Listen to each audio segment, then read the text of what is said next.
10 years ago then to the day, that epic battle at the Camp Nou, Barcelona taking on Inter Milan. Remember, the first leg saw Inter win by 3-1, yet Barca could only manage a 1-0 win at home, meaning that Pep Guardiola's side eliminated Inter Milan, going through to the final, which of course was in Madrid. Sid Lowe and Ali Moreno here to reflect on that game.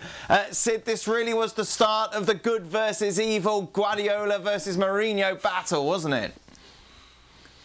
Yeah, it really was. And as you said there, the key element to this is the fact that the final was at the Santiago Bernabeu. Real Madrid were terrified of the possibility of Barcelona winning the European Cup in their stadium. Of course, this had been built up all the way through the tournament as the rounds went on, as Barcelona got further, as Real Madrid were knocked out, that sense of fear got bigger and bigger. And genuinely in Spain, this semi-final success for Inter Milan, for Jose Mourinho, was seen by many as his audition for the job at Real Madrid. He came to Real Madrid that summer, of course, the very night that they won the European Cup final at the Santiago Bernabeu, Inter Milan. The team went back. He didn't. He stayed. He finished off his contract with Real Madrid there. He got all the paperwork done. And basically what they said to him was, right, what you've just done for Inter Milan, which is to beat Barcelona, the plan now is you come to Real Madrid and you do the same for us.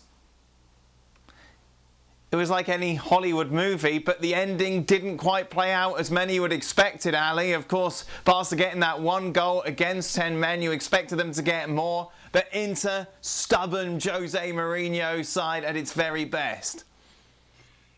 And you just said and framed it as good against evil. You can also make the argument that it was the start of a certain playing style, the beautiful game, the passing and the movement of Barcelona, the possession, and all the talented players out on the field against what Inter became, and needed a team that was disciplined and strong and will win 50-50 challenges, and players will be asked to play out of position, and Samuel Eto'o will drop back into defensive position, is going to do a job because that was what was required, and that was the master plan of Jose Mourinho. And so it was the personality of Mourinho and that defensive shape against what had been thought out to be sort of the best team in the world and the best style in the world, and the passing and that movement and how dynamic it was for Barcelona under Pep Guardiola.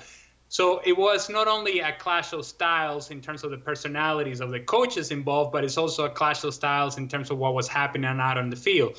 So when you have those things coming together, it really does add elements to the story that perhaps made it even bigger than what it really was. And so to me, I just look at it from the perspective of not only the start of this Guardiola against Mourinho situation, but it also really the start of where Pep Guardiola, who was an unwilling participant in the back and forth initially between Mourinho and Guardiola, and saying, you know what, my team is going to do the talking out on the field. I don't really need to get caught up in this back and forth. I don't really need to go and fight against Mourinho in press conferences, because you're never going to win that. But I think as time went on, Guardiola said, you know what, at some point I have to stick for myself.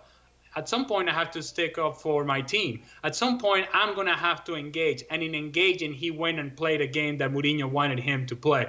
Now, part of the reason that this becomes significant is because you think about Guardiola not wanting to engage Mourinho. Eventually, they do engage in press conferences, and they do engage in physical confrontations. But here's the thing. This became a big deal, the Inter matchup and Real Madrid winning La Liga in 2012, and it only became significant because it was one of the few times in which Mourinho was able to beat the Guardiola teams. But we hang on to those things because Mourinho himself made it into a big deal with his celebrations at the Camp Nou and with everything that then he carried on and saying in the press conferences that forced Guardiola into engaging in the future. 10 years on, Sid, do we know who was responsible for turning on the sprinklers at the end to very much dampen Mourinho's celebrations?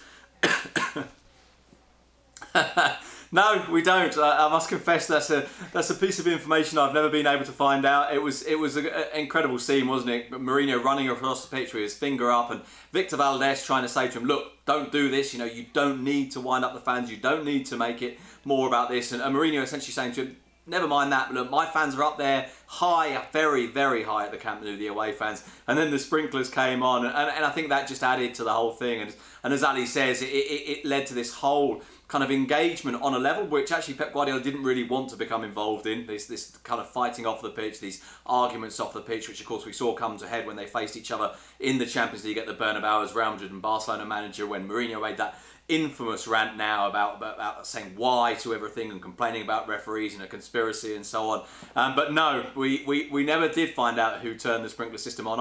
I like the idea of it maybe being a member of the Barcelona board who nipped down from the director's box and said, I'm going to get him wet. And of course, it's so funny because you look at Mourinho and where it started, obviously, as the translator of Bobby Robson, and how much he was ingrained in Barcelona at the start of his career, and that completely flipped on his head, of course, during his time at Chelsea, happened later on at Real Madrid, but this night as well, very much a defining night in that he's very much gone to the other side. Oh, definitely. I remember when Pep Guardiola did that famous rant now before the Champions League semi-final a couple of years later. Remember, he started by saying, I just want to remember that I was with Jose for 4 years. Now, and I think one of the things that Guardiola was expressing then was that this hurt because we were friends. They were close. There was a belief that Mourinho at some point would be Barcelona manager. There was a belief, by the way, from Mourinho that at some point he would be Barcelona manager. Of course, he was lined up to be that person when the job was given to Guardiola instead. There were two candidates fundamentally for that job. One was Guardiola, one was Mourinho. They went for Guardiola, and I just wonder if there's a sense of kind of unrequited love there. There's a sense of being rejected there, which kind of fuels Mourinho a little bit. It helps to fuel, of course, some of the antipathy towards him from Barcelona fans. So you're right. This was kind of almost like a scripted rivalry, a kind of rivalry that on some levels, if it hadn't happened naturally, if it hadn't been real, you might have thought, well, that's a bit too cliched. It's a bit too obvious. But all of those ingredients were there. Gentlemen, thank you very much. Thanks to Sid. By the way, Ali with me a little later on Extra Time to answer your tweets alongside Frank Leboeuf.